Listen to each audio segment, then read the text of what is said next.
الله أكبر الله أكبر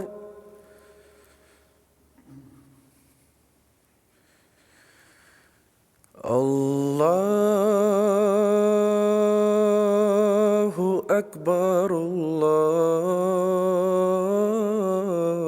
الله أكبر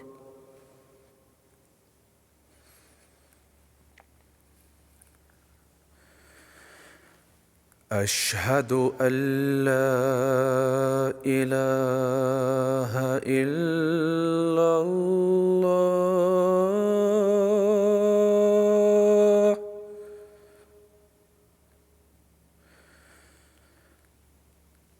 أشهد أن لا إله إلا الله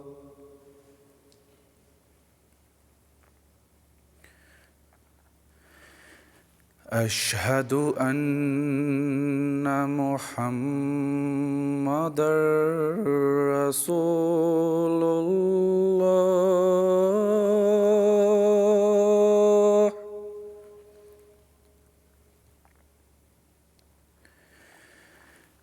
أشهد أن محمدًا رسول الله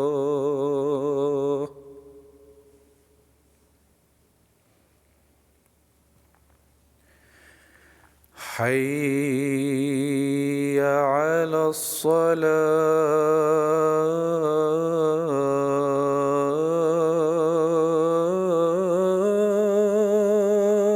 الصلاة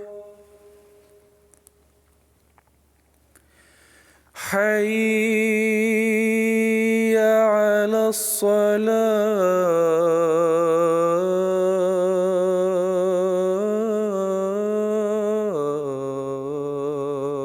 الصلاة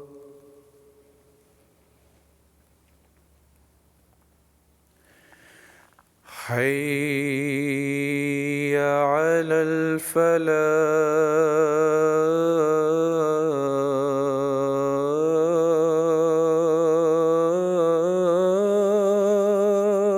الفلاح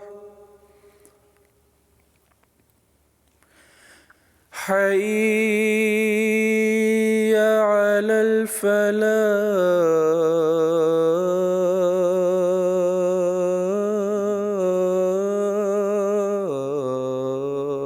الفلاح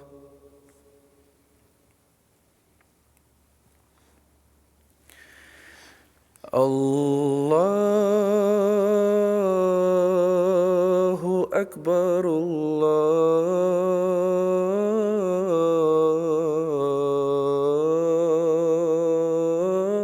الله أكبر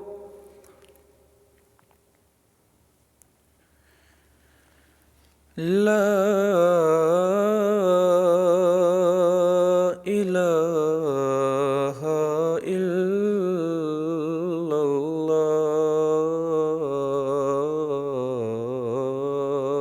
الله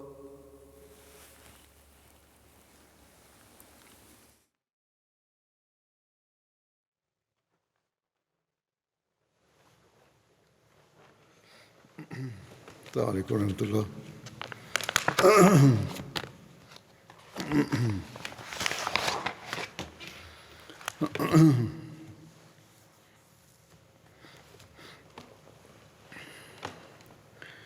أشهد أن لا إله إلا الله وحده لا شريك له وأشهد أن محمدًا عبده ورسوله أما بعد فأعوذ بالله من الشيطان الرجيم بسم الله الرحمن الرحيم الحمد لله رب العالمين الرحمن الرحيم مالك يوم الدين إياك نعبد وإياك نستعين اهدنا الصراط المستقيم صراط الذين أنعمت عليهم غير المغضوب عليهم ولا الضالين.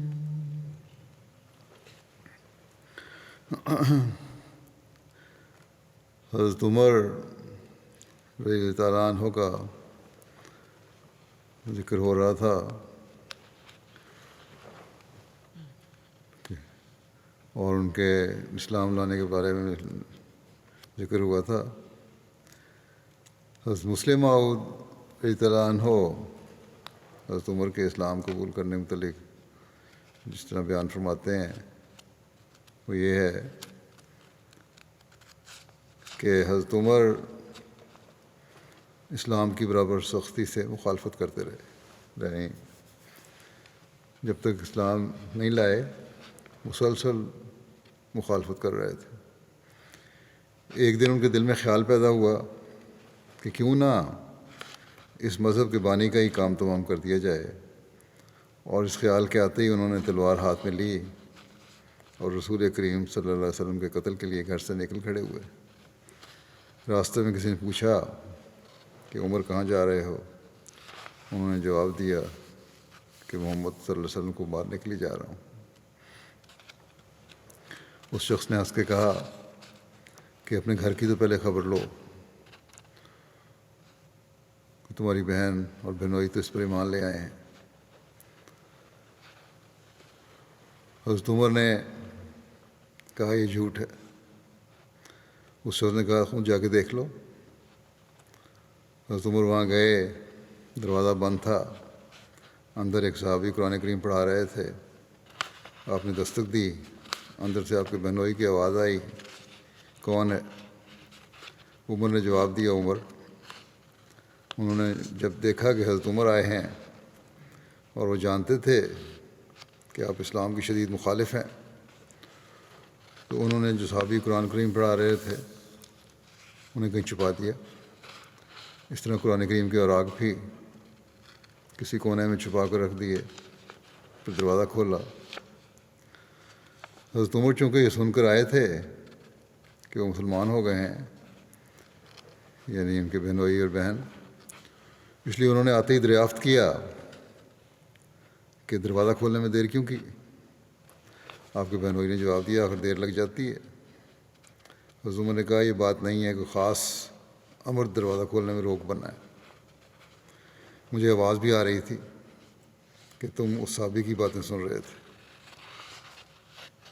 مشرکین مکہ رسول کریم صلی اللہ علیہ وسلم کو صحابی کہا کرتے تھے. انہوں نے پردہ ڈالنے کی کوشش کی ان کے بہنوئی نے، لیکن حضرت عمر کو غصہ آ گیا اور اپنے بہنوئی کو مارنے کے لیے آگے بڑھے. آپ کی بہن اپنے خاوند کی محبت کی وجہ سے درمیان میں آ گئیں. حضرت عمر چونکہ ہاتھ اٹھا چکے تھے اور ان کی بہن اچانک درمیان میں آ گئی تھیں، وہ اپنا ہاتھ روک نہ سکے اور ان کا ہاتھ زور سے ان کی ناک پر لگا، یعنی بہن کی ناک پر، اور اس سے خون بہنے لگا. حضرت عمر جذباتی آدمی تھے. یہ دیکھ کر کہ انہوں نے عورت پر ہاتھ اٹھایا ہے جو عرب کے طریق کے خلاف تھا، اور پھر بہن پر ہاتھ اٹھایا ہے، حضرت عمر نے بات ٹلانے کے لیے کہا اچھا مجھے بتاؤ تم کیا پڑھ رہے تھے؟ بہن نے سمجھ لیا کہ عمر کے اندر نرمی کے جذبات پیدا ہو گئے ہیں. اس نے کہا کہ جاؤ تمہارے جیسے انسان کے ہاتھ میں وہ پاک چیز دینے کے لیے تیار نہیں. حضرت عمر نے کہا پھر میں کیا کروں؟ بہن نے کہا کہ سامنے پانی ہے نہا کر آؤ. تب وہ چیز تمہارے ہاتھ میں دی جا سکتی ہے۔ حضرت عمر نہائے اور واپس آئے۔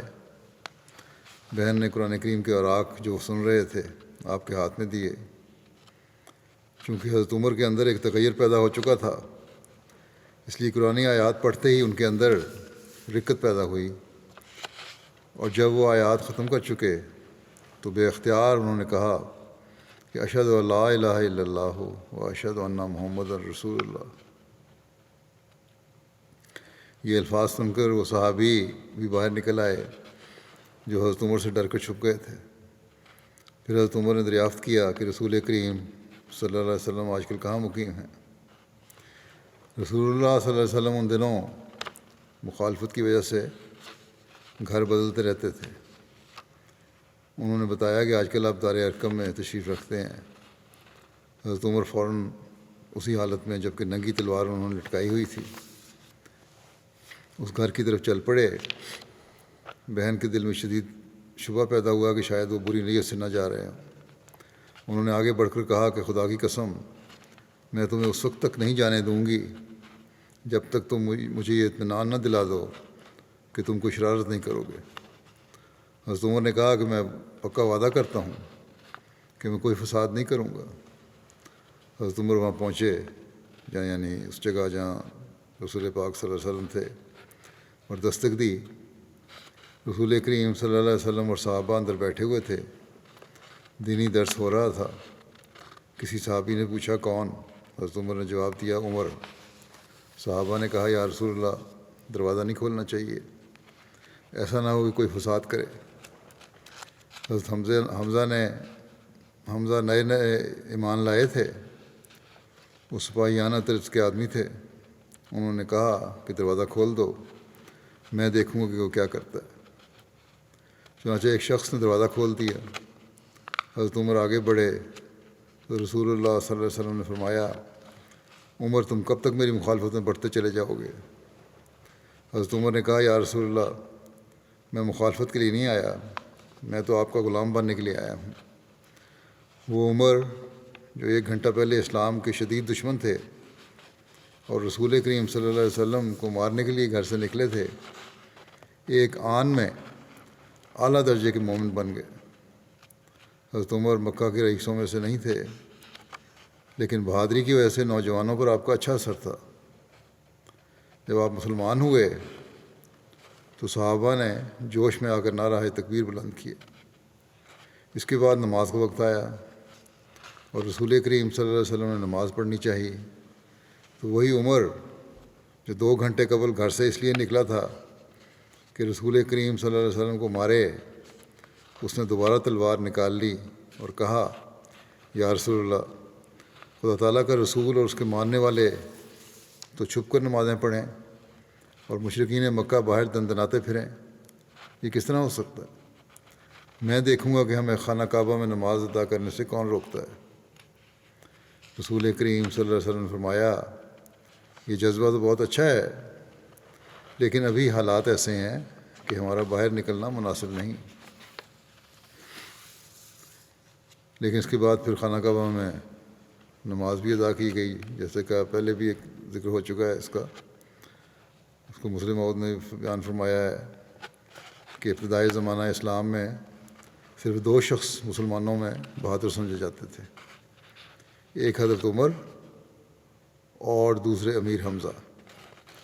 جب یہ دونوں اسلام میں داخل ہوئے تو انہوں نے رسول کریم صلی اللہ علیہ وسلم سے درخواست کی کہ ہم یہ پسند نہیں کرتے کہ ہم گھروں میں چھپ کر اللہ تعالیٰ کی عبادت کیا کریں۔ جب کعبہ پر ہمارا بھی حق ہے تو کوئی وجہ نہیں کہ ہم اپنے اس حق کو حاصل نہ کریں اور کھلے بندوں اللہ تعالیٰ کی عبادت نہ کریں۔ چنانچہ رسول کریم صلی اللہ علیہ وسلم جو کفار کو فساد کے جرم سے بچانے کے لیے گھر میں نماز ادا کر لیا کرتے تھے، خانہ کعبہ میں عبادت کے لیے تشریف لے گئے، اور اس وقت آپ کے ایک طرف حضرت عمر تلوار کھینچ کر چل رہے تھے اور دوسری طرف امیر حمزہ، اور اس طرح رسول کریم صلی اللہ علیہ وسلم نے خانہ کعبہ میں علی الاعلان نماز ادا کی۔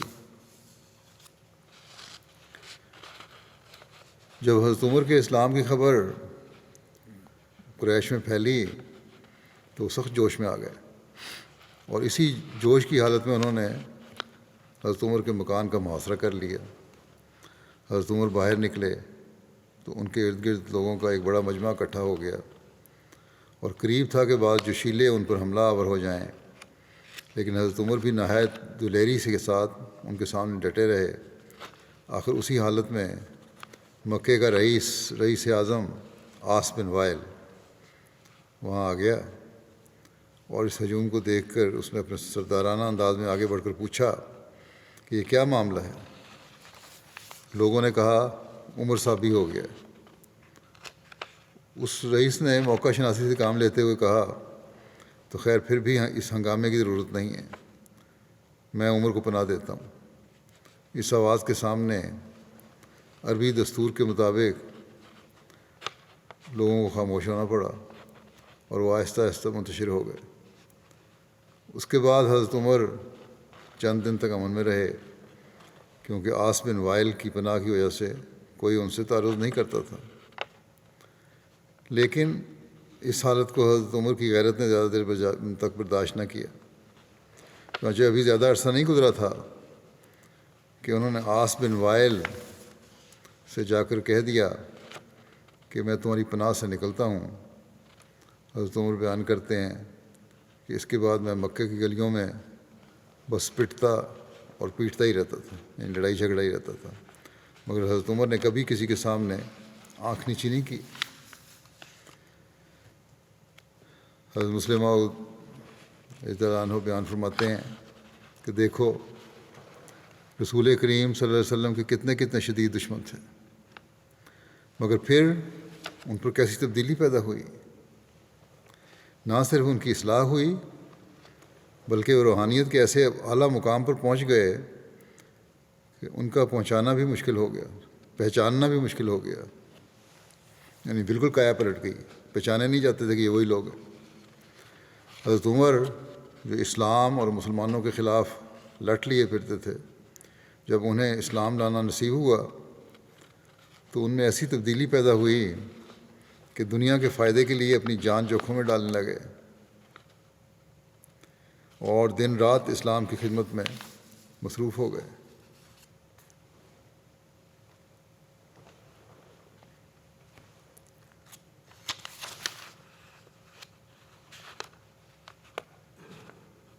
دین کے فائدہ کے لیے ہونا چاہیے، جان جوکھوں میں ڈالنے لگے۔ حضرت مسیح موعود علیہ الصلوۃ والسلام حضرت عمر کے قبول اسلام کا واقعہ بیان کرتے ہوئے اس طرح فرماتے ہیں، حضرت عمر رضی اللہ عنہ نے دیکھو کس قدر فائدہ پہنچا۔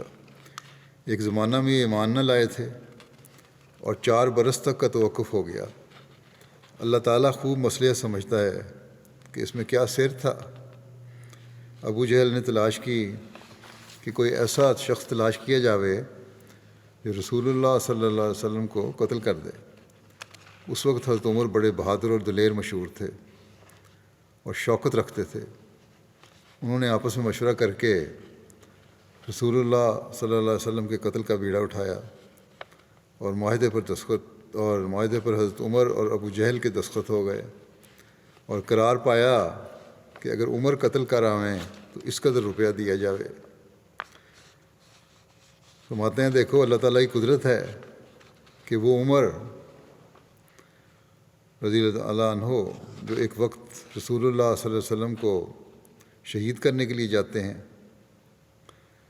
دوسرے وقت وہی عمر اسلام میں ہو کر خود شہید ہوتے ہیں۔ وہ کیا عجیب زمانہ تھا۔ غرض اس وقت یہ معاہدہ ہوا کہ میں قتل کرتا ہوں۔ اس تحریر کے بعد آپ کی تلاش اور تجسس میں لگے راتوں کو پھرتے تھے، یعنی آپ صلی اللہ علیہ وسلم کی تلاش میں حضرت عمر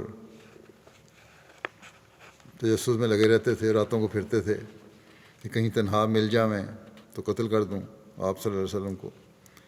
لوگوں سے دریافت کیا کہ آپ صلی اللہ علیہ وسلم تنہا کہاں ہوتے ہیں۔ لوگوں نے کہا کہ نصف رات گزرنے کے بعد خانہ کعبہ میں جا کر نماز پڑھا کرتے ہیں۔ حضرت عمر یہ سن کر بہت خوش ہوئے، چنانچہ خانہ کعبہ میں آ کر چھپ رہے۔ جب تھوڑی دیر گزری تو جنگل سے لا الہ الا اللہ کی آواز آتی ہوئی معلوم ہوئی، اور وہ آن حضرت صلی اللہ علیہ وسلم ہی کی آواز تھی۔ اس آواز کو سن کر اور یہ معلوم کر کے کہ وہ ادھر ہی کو آ رہی ہے، حضرت عمر اور بھی احتیاط کر کے چھپے، اور یہ ارادہ کر لیا کہ جب سجدے میں جائیں گے تو تلوار مار کر سر مبارک تن سے جدا کر دوں گا۔ آپ صلی اللہ علیہ وسلم نے آتے ہی نماز شروع کر دی۔ پھر اس سے آگے کے واقعات خود حضرت عمر بیان کرتے ہیں۔ حضرت مسلم موعود فرماتے ہیں کہ اس سے آگے کے واقعات حضرت عمر خود بیان کرتے ہیں کہ رسول اللہ صلی اللہ علیہ وسلم نے سجدے میں اس قدر رو رو کر دعائیں کیں کہ مجھ پر لرزہ پڑنے لگا، یہاں تک کہ حضرت صلی اللہ علیہ وسلم نے یہ بھی کہا کہ سجدہ لکا روحی و جنانی، یعنی اے میرے مولا، میری روح اور میرے دل نے بھی تجھے سجدہ کیا۔ حضرت عمر رضی اللہ عنہ کہتے ہیں کہ ان دعاؤں کو سن سن کر جگر پاش پاش ہوتا تھا۔ آخر میرے ہاتھ سے ہیبت حق کی وجہ سے تلوار گر پڑی۔ میں نے حضرت صلی اللہ علیہ وسلم کی رسالت سے سمجھ لیا کہ یہ سچا ہے اور ضرور کامیاب ہو جائے گا، مگر نفس ہمارا برا ہوتا ہے، بار بار ابھارتا ہے۔ جب آپ نماز پڑھ کر نکلے میں پیچھے پیچھے ہو لیا۔ پاؤں کی آہٹ جو آپ صلی اللہ علیہ وسلم کو معلوم ہوئی، رات اندھیری تھی۔ حضرت صلی اللہ علیہ وسلم نے پوچھا کون ہے؟ میں نے کہا عمر۔ آپ نے فرمایا اے عمر، نہ تو رات کو پیچھا چھوڑتا ہے اور نہ دن کو۔ اس وقت مجھے رسول اللہ صلی اللہ علیہ وسلم کی روح کی خوشبو آئی اور میری روح نے محسوس کیا کہ حضرت صلی اللہ علیہ وسلم بددعا کریں گے۔ میں نے عرض کیا یا حضرت بددعا نہ کریں۔ حضرت عمر کہتے ہیں کہ وہ وقت اور وہ گھڑی میرے اسلام کی تھی، یہاں تک کہ خدا نے مجھے توفیق دی کہ میں مسلمان ہو گیا۔ یہ ایک روایت ہے حضرت مسیح علیہ السلام کی، اور دوسری بھی اسی کی تفصیل بیان کرتے ہوئے آپ نے بیان فرمائی ہے ایک اور جگہ، ایک وقفے کے بعد، وہ بھی یہی باتیں ہیں لیکن ایک دو الفاظ اس میں ذرا آخر نتیجے مختلف نکالے ہوئے ہیں۔ فرماتے ہیں کہ حضرت عمر رضی اللہ عنہ ابو جہل کے ساتھ اسلام سے پہلے ملتے تھے، بلکہ لکھا ہے کہ ایک مرتبہ ابو جہل نے منصوبہ کیا کہ حضرت صلی اللہ علیہ وسلم کی زندگی کا خاتمہ کر دیا جاوے، اور کچھ روپیہ بھی بطور انعام مقرر کیا۔ حضرت عمر اس کام کے لیے منتخب ہوئے، چنانچہ انہوں نے اپنی تلوار کو تیز کیا اور موقع کی تلاش میں رہے۔ آخر حضرت عمر کو پتہ ملا کہ آدھی رات کو آپ کعبہ میں آ کر نماز پڑھتے ہیں، چنانچہ یہ کعبہ میں آ کر چھپ رہے، اور انہوں نے سنا کہ جنگل کی طرف سے لا الہ الا اللہ کی آواز آتی ہے، اور وہ آواز قریب آتی گئی، یہاں تک کہ رسول اللہ صلی اللہ علیہ وسلم کعبہ میں داخل ہوئے اور آپ نے نماز پڑھی۔ حضرت عمر کہتے ہیں کہ آپ نے سجدے میں اس قدر مناجات کی کہ مجھے تلوار چلانے کی ضرورت نہ رہی۔ چنانچہ آپ نماز سے فارغ ہوئے تو آپ آگے چلے، پیچھے پیچھے میں تھا۔ حضرت صلی اللہ علیہ وسلم کو میرے پاؤں کی آہٹ معلوم ہوئی اور آپ نے پوچھا کون ہے؟ میں نے کہا کہ عمر۔ اس پر آپ نے فرمایا اے عمر، نہ تو دن کو میرا پیچھا چھوڑتا ہے نہ رات کو۔ حضرت صلی اللہ علیہ وسلم کے اس قول سے حضرت عمر کہتے ہیں کہ میں نے محسوس کیا کہ آپ بددعا کریں گے، اس لیے میں نے کہا کہ حضرت آج کے بعد میں آپ کو ایذا نہ دوں گا۔ عربوں میں چونکہ وعدے کا لحاظ بہت بڑا ہوتا ہے، اس لیے حضرت صلی اللہ علیہ وسلم نے یقین کر لیا، مگر دراصل حضرت عمر کا وقت آ پہنچا تھا۔ یہ باتیں پچھلی حوالے سے ذرا نہیں ہیں۔ حضرت کے دل میں گزرا کہ اس کو خدا ضائع نہیں کرے گا، چنانچہ آخر حضرت عمر مسلمان ہوئے، اور پھر وہ دوستیاں، وہ تعلقات جو ابو جہل اور دوسرے مخالفوں سے تھیں یکلخت ٹوٹ گئے، اور ان کی جگہ ایک نئی اخوت قائم ہوئی۔ حضرت ابوبکر اور دوسرے صحابہ ملے، اور پھر ان پہلے تعلقات کی طرف کبھی خیال تک نہ آیا۔ ایک جگہ حضرت عمر کے قبول اسلام کا واقعہ وہی اسی طرز پہ بیان کرتے ہوئے پھر آپ نے بیان فرمایا ہے، ہلکے سے چند الفاظ مختلف ہوں گے۔ آپ فرماتے ہیں کہ حضرت عمر کا حضرت صلی اللہ علیہ وسلم کے قتل کے لیے جانا آپ لوگوں نے سنا ہوگا۔ ابو جہل نے ایک قسم کا اشتہار قوم میں دے رکھا تھا کہ جو جناب رسالت میں آپ کو قتل کرے گا وہ بہت کچھ انعام و اکرام کا مستحق ہوگا۔ حضرت عمر نے مشرف با اسلام ہونے سے پہلے ابو جہل سے معاہدہ کیا اور قتل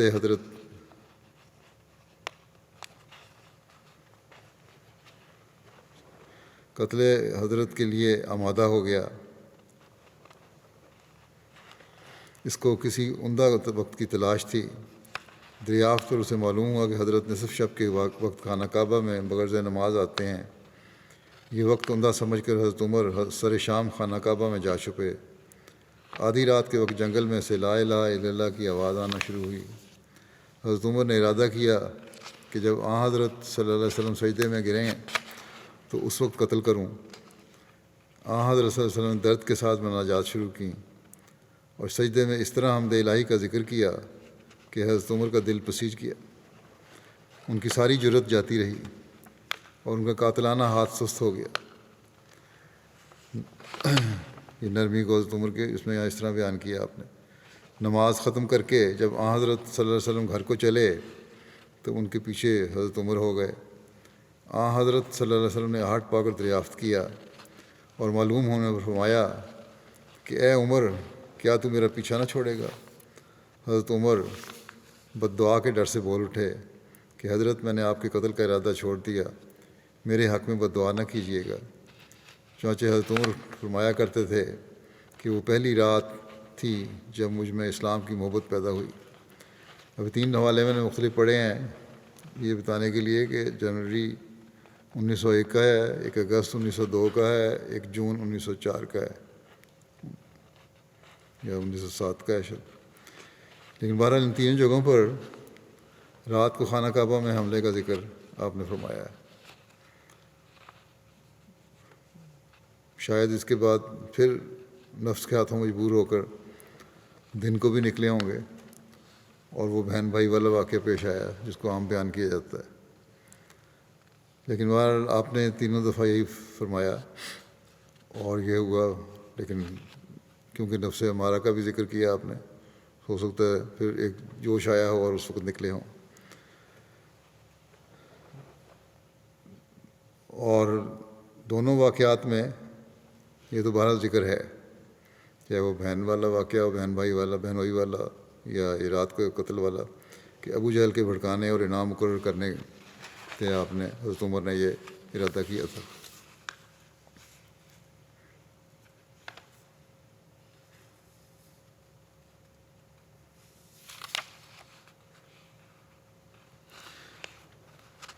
حضرت مسیح علیہ السلام فرماتے ہیں کہ ابو جہل کو فرعون کہا گیا ہے، مگر میرے نزدیک وہ تو فرعون سے بڑھ کر ہے۔ فرعون نے تو آخر کہا تھا آمنتو انہ لا الہ الا الذی آمنت بہ بنو اسرائیل، مگر یہ آخر تک ایمان نہ لایا۔ مکے میں سارا فساد اسی کا تھا اور بڑا متکبر اور خود پسند، عظمت اور شرف کو چاہنے والا تھا۔ اس کا اصل نام بھی عمر تھا اور یہ دونوں عمر مکے میں تھے۔ خدا کی حکمت کہ ایک عمر کو کھینچ لیا اور ایک بے نصیب رہا، اس کی روح تو دوزخ میں جلتی ہوگی، اور حضرت عمر نے ضد چھوڑ دی تو بادشاہ ہو گئے۔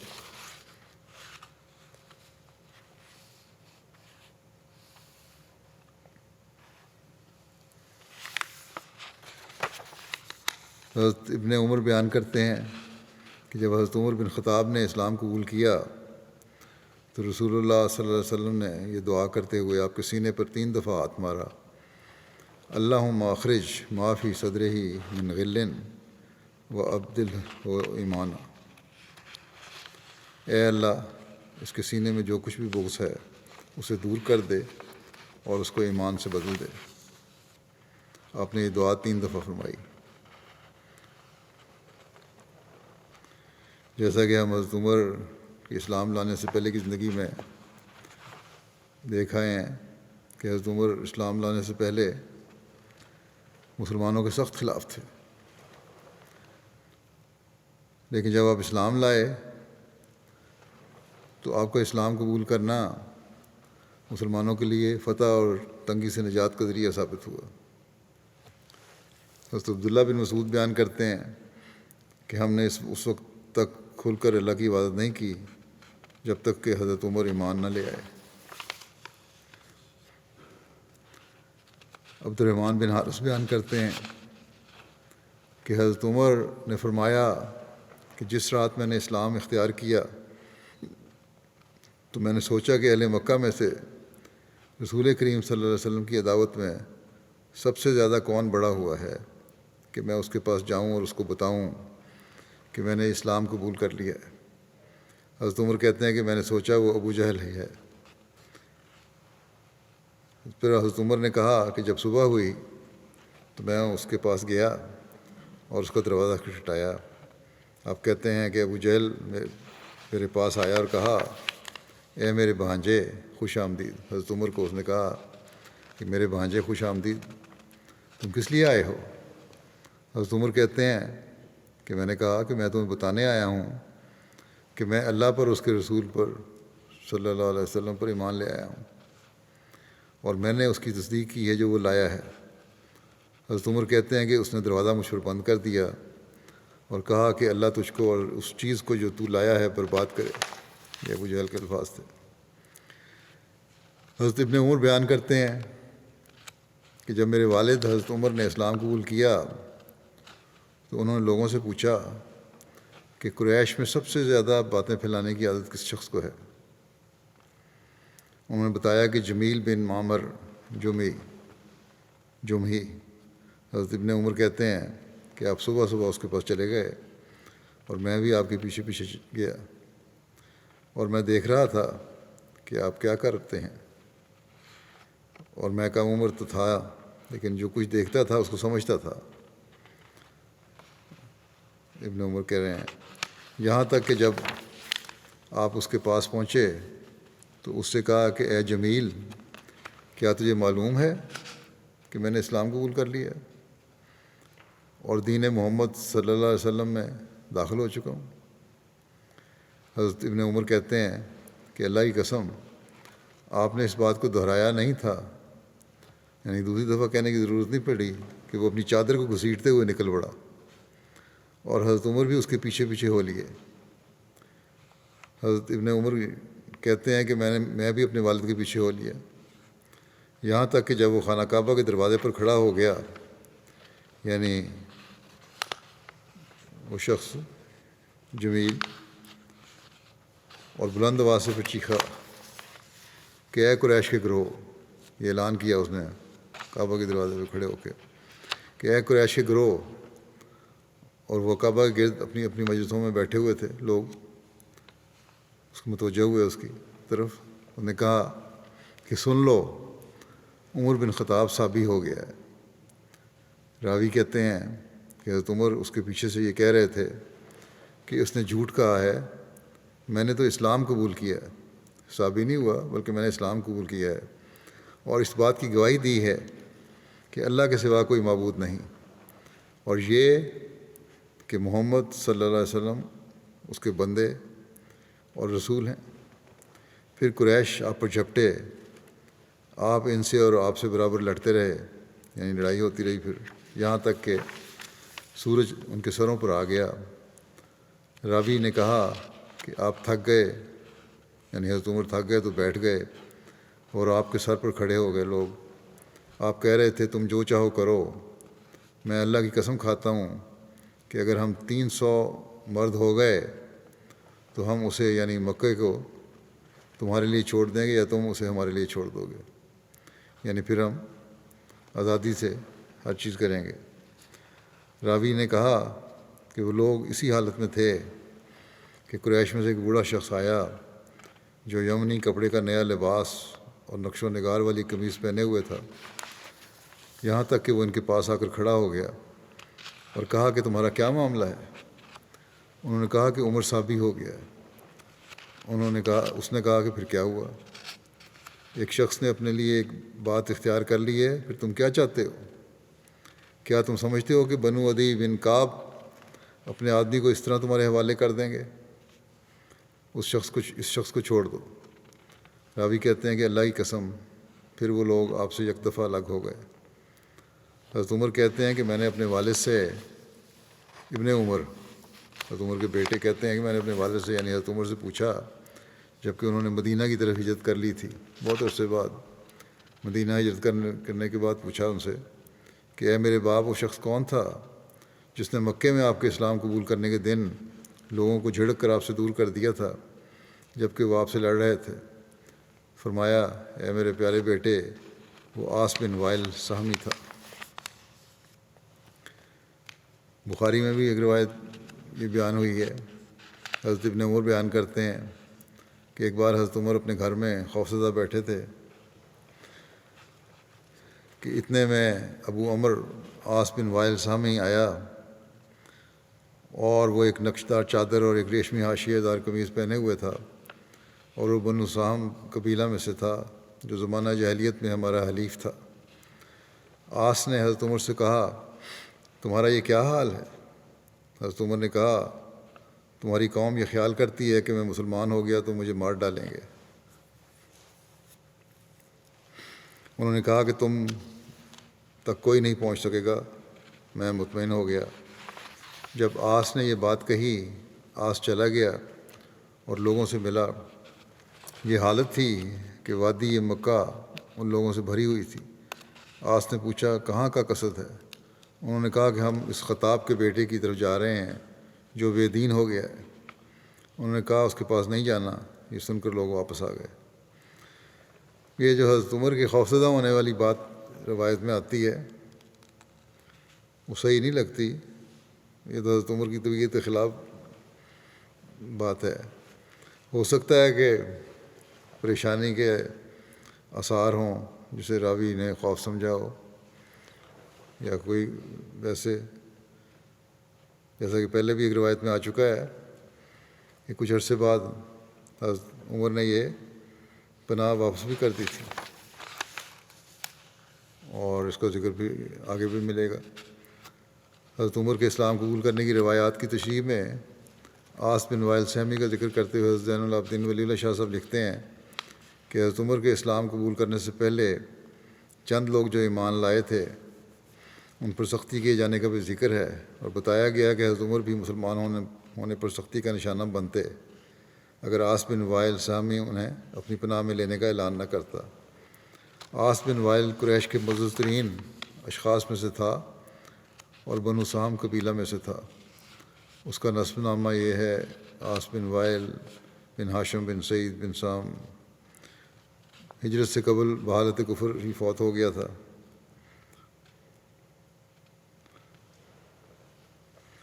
اور حضرت عمر بنو عدی خاندان میں سے تھی، اور بنو عدی اور بنو سہم کے خاندان ایک دوسرے کے حلیف تھے، اور اس معاہدہ اور دوستی اور مدد کی وجہ سے عاص بن وائل نے اپنا اخلاقی فرض جاننا کہ حضرت عمر کی مدد کریں۔ جیسا کہ میں نے پہلے بتایا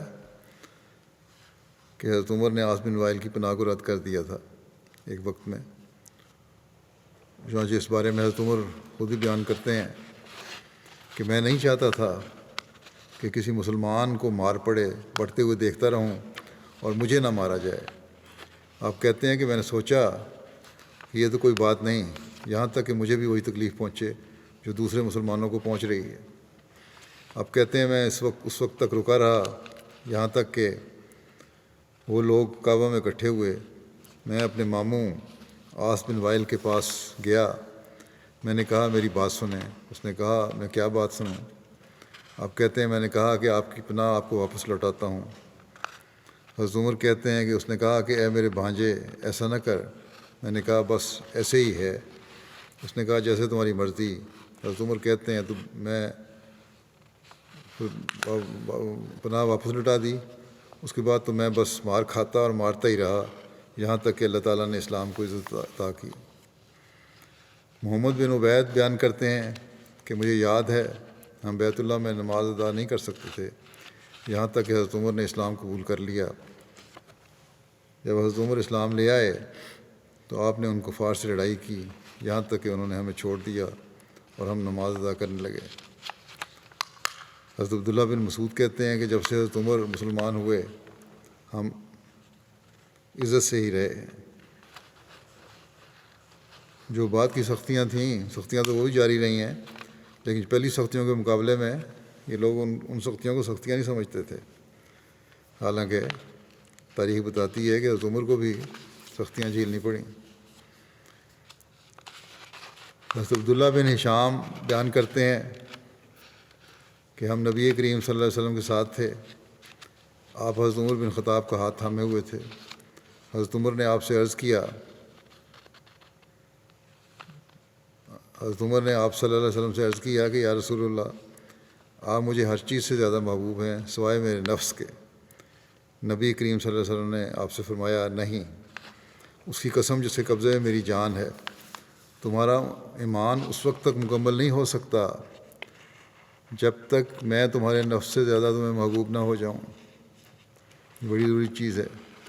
حضرت عمر نے آپ سے عرض کیا، اللہ کی قسم، اب آپ مجھے میرے نفس سے بھی زیادہ محبوب ہیں۔ نبی کریم صلی اللہ علیہ وسلم نے فرمایا، ہاں اب ہے عمر، یعنی اب ٹھیک ہے۔ یہ ہے ایمان کی حالت۔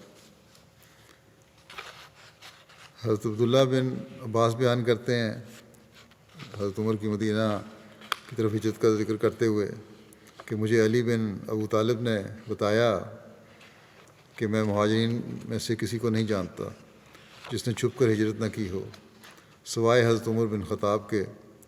جب آپ نے ہجرت کا ارادہ کیا تو آپ نے تلوار لٹکائی، کندھے پر اپنی کمان رکھی، تیر ہاتھ میں لیے اور نیزہ پکڑے ہوئے کعبہ کی طرف گئے۔ سرداران قریش اس کے صحن میں تھے۔ آپ نے وقار کے ساتھ کعبہ کے ساتھ چکر لگائے، پھر آپ مقام ابراہیم پر آئے اور اطمینان سے نماز ادا کی۔ پھر آپ ہر گروہ کے پاس ایک ایک کر کے کھڑے ہوئے اور ان سے کہا، چہرے بگڑ جائیں، اللہ ناکوں کو خاک آلودہ کر دے۔ جو چاہتا ہے کہ اس کی ماں اسے کھوئے، اس کی اولاد یتیم ہو اور اس کی بیوی بیوہ ہو، تو اس وادی کے پار مجھے مل لے۔ حضرت علی کہتے ہیں کہ حضرت عمر کا سوائے چند کمزور مسلمانوں کے کسی نے پیچھا نہ کیا، اور آپ نے انہیں معلومات فراہم کیں اور ان کی رہنمائی کی، پھر آپ اپنے راستے پر چل پڑے۔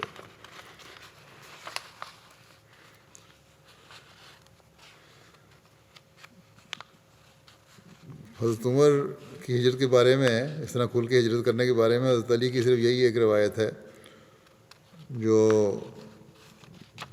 بیان کی جاتی ہے، لیکن سیرت نگار اس سے مختلف رائے رکھتے ہیں اکثر۔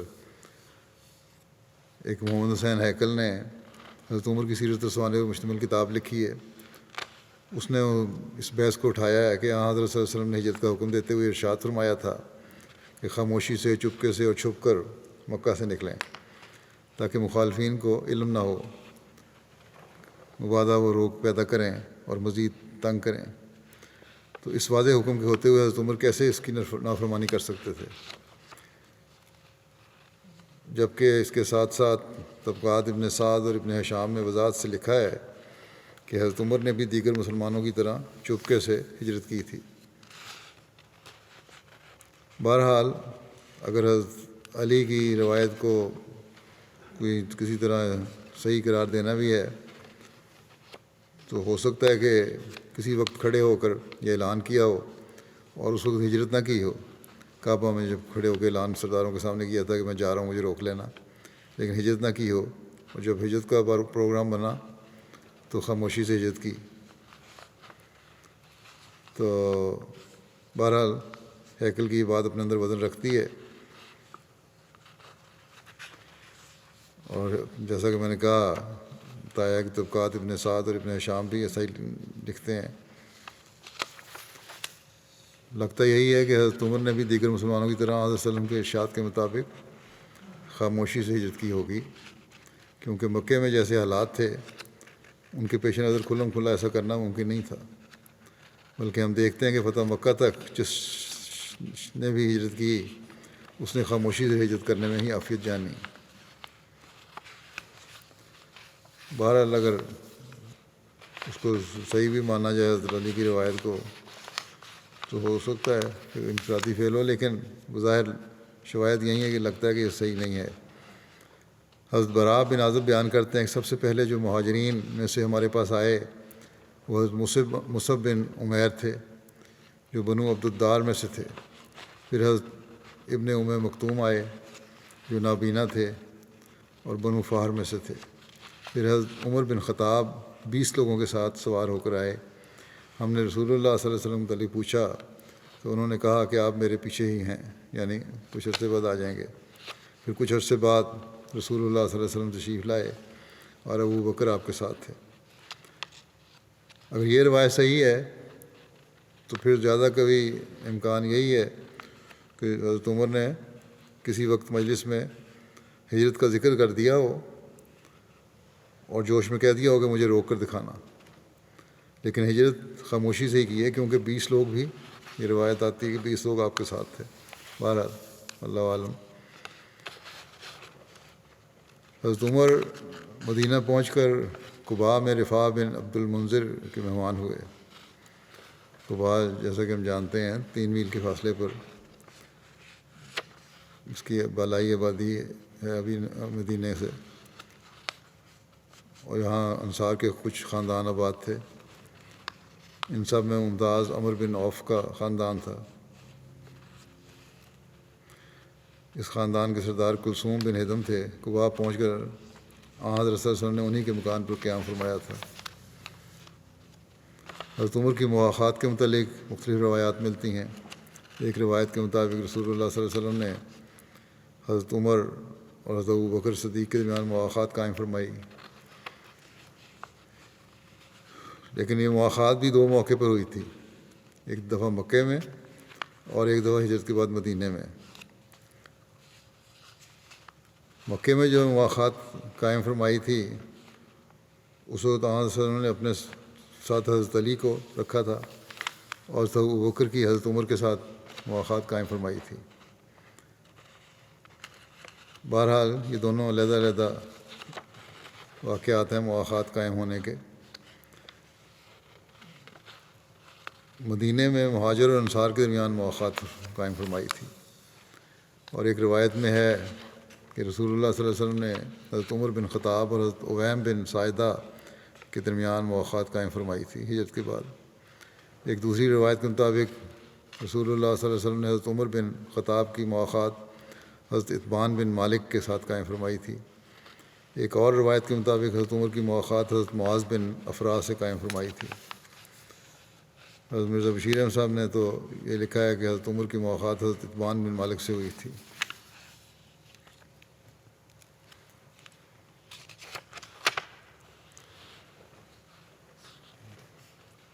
اذان کی ابتدا کے بارے میں ایک روایت یوں ملتی ہے کہ محمد بن عبداللہ بن زید اپنے والد سے روایت کرتے ہیں کہ ہم صبح کے وقت رسول اللہ صلی اللہ علیہ وسلم کے پاس آئے اور میں نے آپ کو خواب سنائی ہے۔ عبداللہ کے زمانے میں ذکر بھی ہو چکا ہے،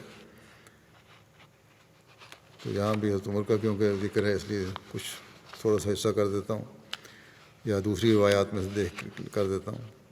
تو آپ صلی اللہ علیہ وسلم نے فرمایا یقیناً یہ رویا سچی ہے جو خواب بیان کی، تم بلال کے ساتھ جاؤ کیونکہ تمہاری نسبت زیادہ بلند آواز والے اور منادی کرنے والے ہیں، ان کو بتاتے جاؤ جو تمہیں بتایا گیا ہے، بس وہ اس کی منادی کرے۔ وہ یعنی عبداللہ بن زید کہتے ہیں کہ جب حضرت عمر بن خطاب نے نماز کے لیے حضرت بلال کی آواز سنی تو حضرت عمر رسول اللہ صلی اللہ علیہ وسلم کے پاس اپنی چادر گھسیٹتے ہوئے آئے اور وہ یہ کہہ رہے تھے کہ یا رسول اللہ اس کی قسم جس نے آپ کو حق کے ساتھ بھیجا ہے، یقیناً میں نے بھی وہی دیکھا ہے جیسا کہ اس نے اذان میں کہا ہے۔ راوی کہتے ہیں کہ رسول اللہ صلی اللہ علیہ وسلم نے فرمایا بس تمام حمد اللہ ہی کے لیے ہے، یہ بات زیادہ پختہ ہے۔ حضرت مسلم موعود اس کو بیان کرتے ہوئے فرماتے ہیں کہ رسول کریم صلی اللہ علیہ وسلم کے زمانے میں حضرت عبداللہ بن زید ایک صحابی تھے، اللہ تعالیٰ نے ان کو رویا کے ذریعے سے اذان سکھائی اور رسول کریم صلی اللہ علیہ وسلم نے انہی کی رویا پر انحصار کرتے ہوئے مسلمانوں میں اذان کا رواج ڈالا۔ بعد میں قرآنی وحی نے بھی اس کی تصدیق کر دی۔ حضرت عمر فرماتے ہیں کہ مجھے بھی خدا تعالیٰ نے یہی اذان سکھائی تھی، مگر 20 دن تک میں خاموش رہا، اس خیال سے کہ ایک اور شخص رسول کریم صلی اللہ علیہ وسلم سے بات بیان کر چکا ہے، کیونکہ پہلے بیان ہو چکی، اس لیے میں خاموش رہا، بیان کی ضرورت نہیں۔ اسی کی طرف رسول کریم صلی اللہ علیہ وسلم کی یہ حدیث بھی اشارہ کرتی ہے کہ المومن و یرا و یرا لہو، یعنی مومن کو کبھی تو براہ راست خبر دی جاتی ہے، کبھی دوسروں کی معرفت اسے خبر پہنچائی جاتی ہے۔ باقی انشاءاللہ آئندہ میں بیان کروں گا۔ اس وقت مختصراً میں اس طرف بھی توجہ دلانے چاہتا ہوں کہ آج رمضان کا آخری جمعہ ہے۔ اس کو صرف رمضان کے آخری جمعے کے طور پر نہ لیں، بلکہ یہ جمعہ ہمارے لیے آئندہ کے لیے نئی راہیں متعین کرنے والا ہونا چاہیے۔ رمضان میں جن باتوں کی طرف توجہ ہوئی ہے اور جو نیکیاں کرنے کی توفیق ملی ہے، انہیں رمضان کے بعد بھی ہمیں جاری رکھنے کی کوشش کرنی چاہیے، بلکہ اس میں ترقی کرنی چاہیے، ورنہ رمضان میں سے گزرنا ہمارے لیے بے فائدہ ہے اگر ہم ان نیکیوں اور پاکیزہ تبدیلیوں کو قائم نہیں رکھتے اور اس میں ترقی نہیں کرتے۔ گزشتہ جمعے کو میں نے درود اور استغفار کی طرف توجہ دلائی تھی، وہ صرف رمضان تک ہی محدود نہ رہے کہ رمضان گزرا اور ہم دنیاوی کاموں میں اس طرح غرق ہو جائیں کہ دعاؤں اور استغفار کو بھول ہی جائیں۔ اس طرح بھی میں نے خاص طور پہ کہا تھا کہ ہمیں ہمیشہ یاد جاری رکھنا چاہیے۔ فی زمانہ جب دجالی چالیں نئے نئے حربے استعمال کر رہی ہیں، دنیا کی چکا چوند نے اکثریت کو اپنی لپیٹ میں لیا ہوا ہے، ہمارے نوجوان اور بچے بھی بعض اوقات اس کے زیر اثر آ جاتے ہیں۔ ایسے میں ہمیں اپنے لیے بھی بہت دعاؤں کی ضرورت ہے۔ اللہ تعالیٰ ہمیں ان شیطانی حملوں سے، دجالی حملوں سے بچا کے رکھے، اور اپنے بچوں کو اپنے ساتھ چمٹا کر، اپنے ساتھ لگا کر، ایک ان کا خاص تعلق اپنے ساتھ پیدا کر کے انہیں خدا تعالیٰ کی ہستی اور اسلام کی خوبصورت تعلیم کے بارے میں بھی بتانے کی ضرورت ہے، اور پھر مکمل یقین کروا کر، بچوں کے دلوں میں مکمل یقین پیدا کروا کر، پھر انہیں ایسا خدا تعالیٰ کے ساتھ چمٹانے کہ ان کا کوئی فعل، کوئی عمل، کوئی کام، ان کی کوئی سوچ خدا تعالیٰ کی رضا کے خلاف نہ ہو، اس کی تعلیم کے خلاف نہ ہو۔ ہر دنیاوی سوچ اور فتنے کا ان کے پاس جواب ہو، یہ نہیں کہ بعض چیزوں کے جواب نہیں آتے اور دوسروں سے متاثر ہو جائیں وہ، اور اس جواب کی وجہ سے وہ اپنے آپ کو اس فتنوں سے محفوظ رکھنے والے بن سکیں۔ اور یہی ہماری نسلوں کی زندگیوں کو سنوارنے اور ان کی بقا کی ضمانت ہے،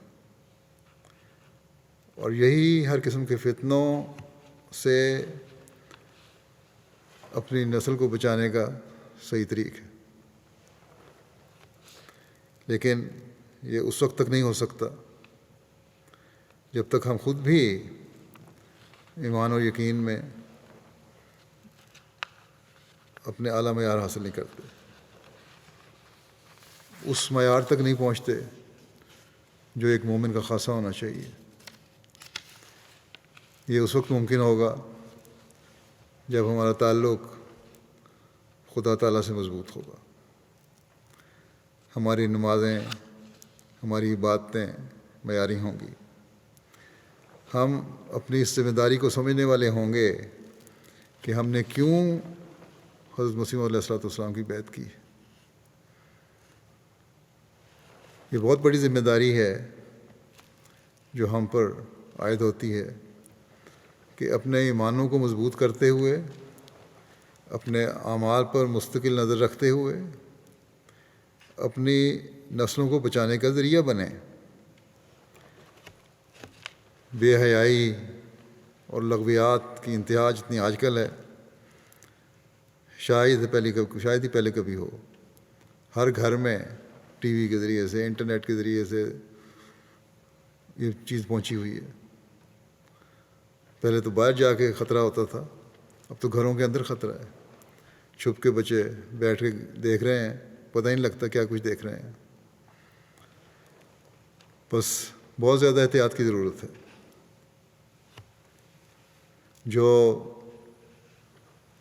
بزرگوں کی یا ابتدائی احمدیوں کی یا ان احمدیوں کی اولادیں ہیں جنہوں نے خود بیعت کر کے سلسلے میں شمولیت اختیار کی ہے، زمانے کے امام کو مانا ہے، اور اپنے ایمانوں کو بچانے کے لیے ہر قربانی کے لیے تیار رہے اور کرتے رہے، قربانی دی، انہیں ہمیشہ یاد رکھنا چاہیے کہ ہم بھی دین کو دنیا پر مقدم رکھتے ہوئے اپنی حالتوں کی طرف نظر رکھیں گے، تبھی ہم اپنے آپ کو بھی بچا سکتے ہیں اور اپنی نسلوں کو بھی بچا سکتے ہیں۔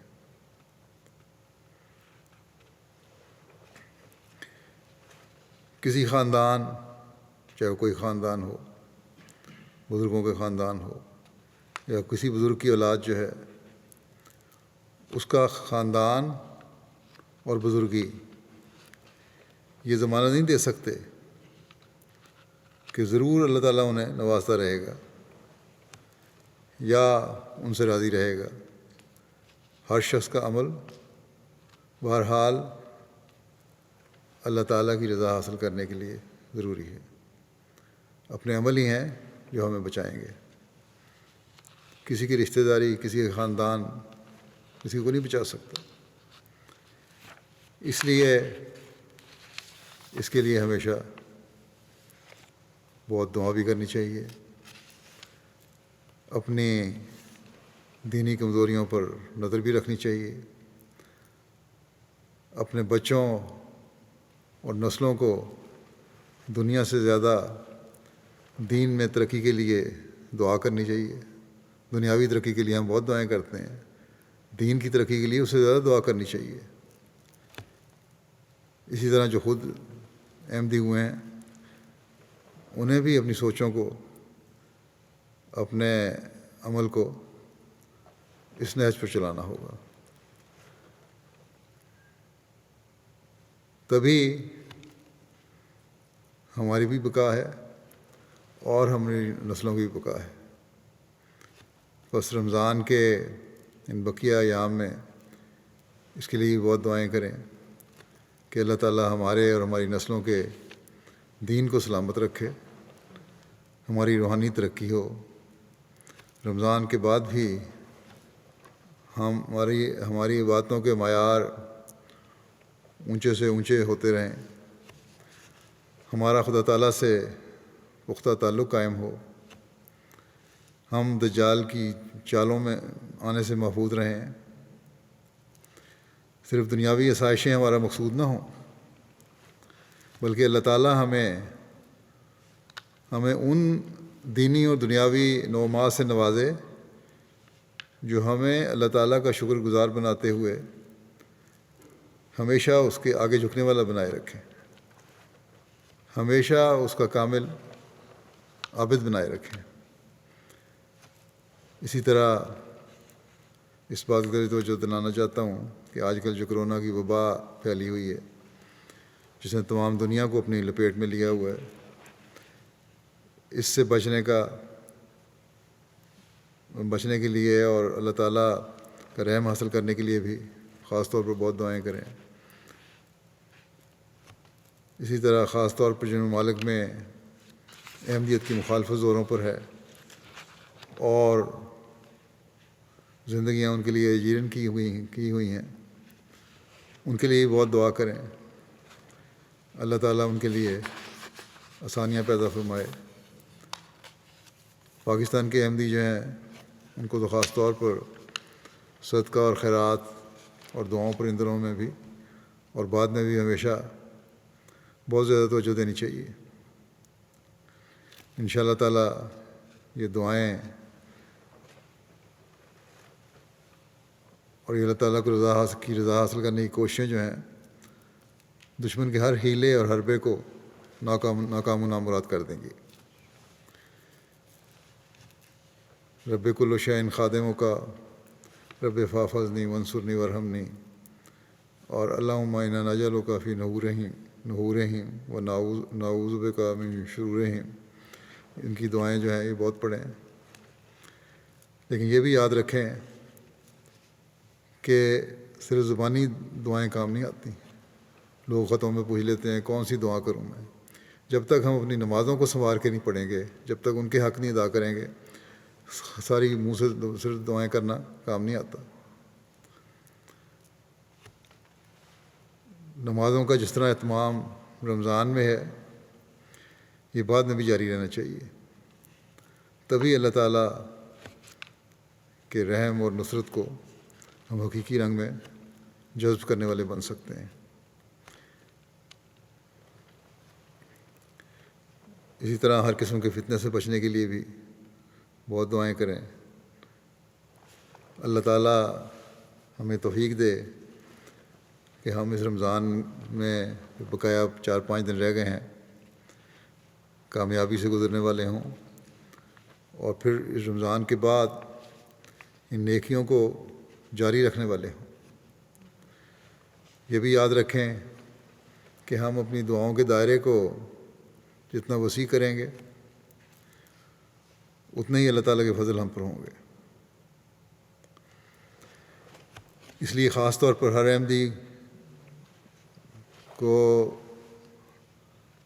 احمدی کی ہر قسم کی مشکلات دور ہونے کے لیے بھی دعائیں کرتے رہنا چاہیے۔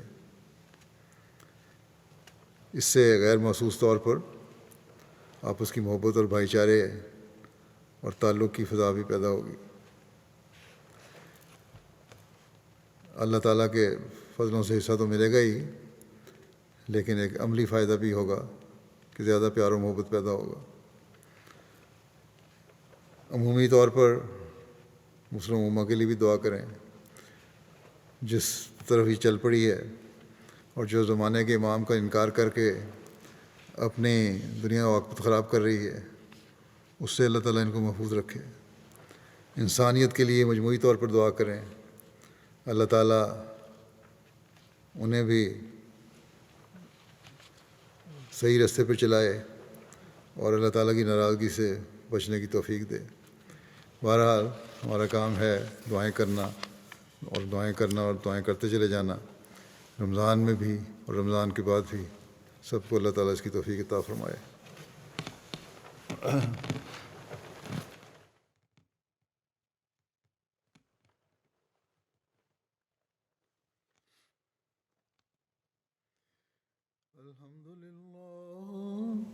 الحمد لله نحمده ونستعينه ونستغفره ونؤمن به ونتوكل عليه ونعوذ بالله من شرور أنفسنا ومن سيئات أعمالنا من يهده الله فلا مضل له ومن يضلل فلا هادي له ونشهد أن لا إله إلا الله ونشهد أن محمدا عبده ورسوله عباد الله رحمكم الله إن الله